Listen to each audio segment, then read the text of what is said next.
यदि भारत को बचाना है तो भारत में प्रत्येक मठ मंदिर को घर वापसी केंद्र बनना पड़ेगा। आपको क्या लगता है कि जो मुगल आए थे उन्होंने जो इतने सारे हिंदुओं को धर्मांतरण किया, धर्म परिवर्तन करवाकर मुसलमान और इस्लाम स्वीकार करवाया, वो ऐसे करवा दिया? क्या वो मुगल गए थे किसी के घर पे, भैया आप मुसलमान बन जाइए या फिर आप इस्लाम ग्रहण कर लीजिए, ऐसे बोले होंगे? नहीं ना। उन्होंने क्या किया?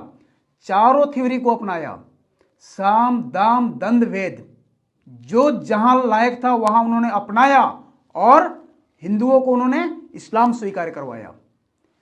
भारत में जितने भी मठ मंदिर है उन्हें भी घर वापसी केंद्र बनना पड़ेगा और वो तय करेंगे कि कौन से लोग किस भाषा में घर वापसी करेंगे और वो थ्योरी को अपनाकर और आगे बढ़ना पड़ेगा।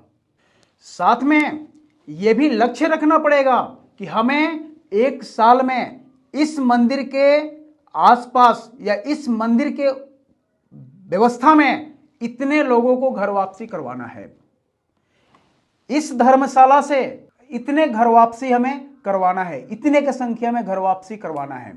यह व्यवस्था और यह एक लक्ष्य रखना पड़ेगा, तब जाकर भारत वास्तव में बचेगा, नहीं तो ऐसे नहीं बचने वाला है।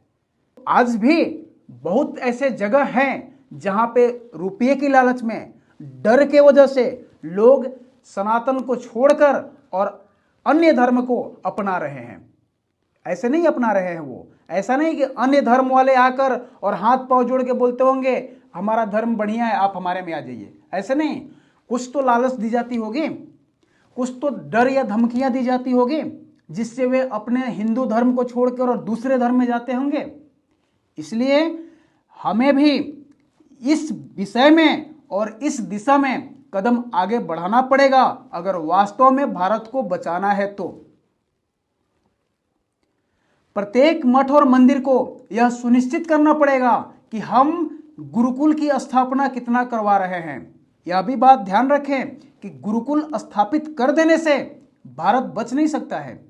गुरुकुल में क्या पढ़ाएंगे कि हमें एक सात्विक विचार गुरुकुल में देंगे, लेकिन अपोजिट में क्या दिया जा रहा है उसका भी एक बार आकलन कीजिए। तो क्या कभी गुरुकुल के बच्चे अपोजिट वाले बच्चे से सामना कर पाएंगे?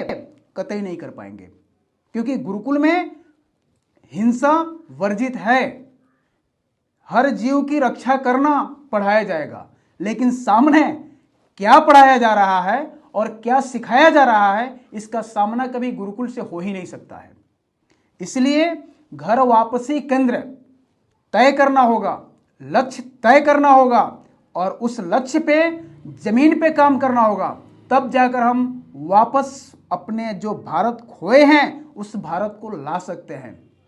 हमें किसी दूसरे को कन्वर्टेड नहीं करवाना है, घर वापसी करवाना है। जो हिंदू मुसलमान बन गए हैं या जो हिंदू क्रिश्चियन बन गए हैं उनको प्रयास ये करना है कि कैसे करके उनको अपने में वापस ला ले, बस यही प्रयास करना है।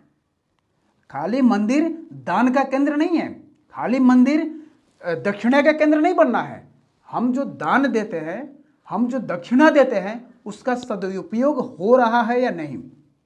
कोई भी आदमी मंदिर में दान किस लिए देता है? उसका एक ही उद्देश्य होता है कि हमारी रक्षा हो, भगवान हमारी रक्षा करे। स्वयं भगवान उतर कर रक्षा करने नहीं आएंगे। भगवान के आशीर्वाद से या भगवान के आदेशानुसार हम मानव को ही वो काम करना है। इतना बड़ा महाभारत युद्ध हुआ, क्या भगवान कृष्ण ने एक भी बाण किसी के ऊपर चलाया? आप सबने देखा होगा, नहीं चलाया। उन्होंने सही दिशा दिया किसको? अर्जुन को।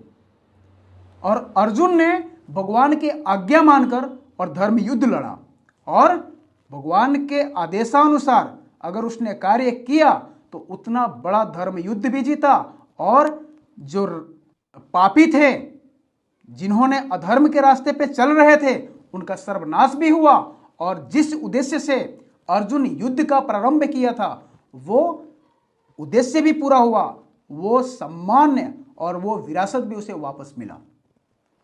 इसलिए साथियों, मेरा एक ही उद्देश्य है, और मेरा क्या, मैं तो एक छोटा सा आदमी हूं, ये पूरे भारतीयों का एक ही उद्देश्य है कि वापस भारत जो पहले का भारत था वो बने, और उसको बनने के लिए जो थ्योरी लगाकर हिंदुओं को धर्मांतरण करके, धर्म परिवर्तन करके और इतना तहस नहस किया गया था, वही थ्योरी आज हिंदुओं को भी अपनाना पड़ेगा। भारत के सभी सांस्कृतिक स्थल को, जो हिंदू के स्थल है, धर्म स्थल है, चाहे वो मंदिर हो, धर्मशाला हो, गुरुद्वारा हो, बड़े बड़े धाम हो या तीर्थ हो, इन सभी को टारगेट सेट करना है घर वापसी का। बहुत बहुत धन्यवाद। नमस्ते, जय हिंद, जय भारत, भारत माता की जय।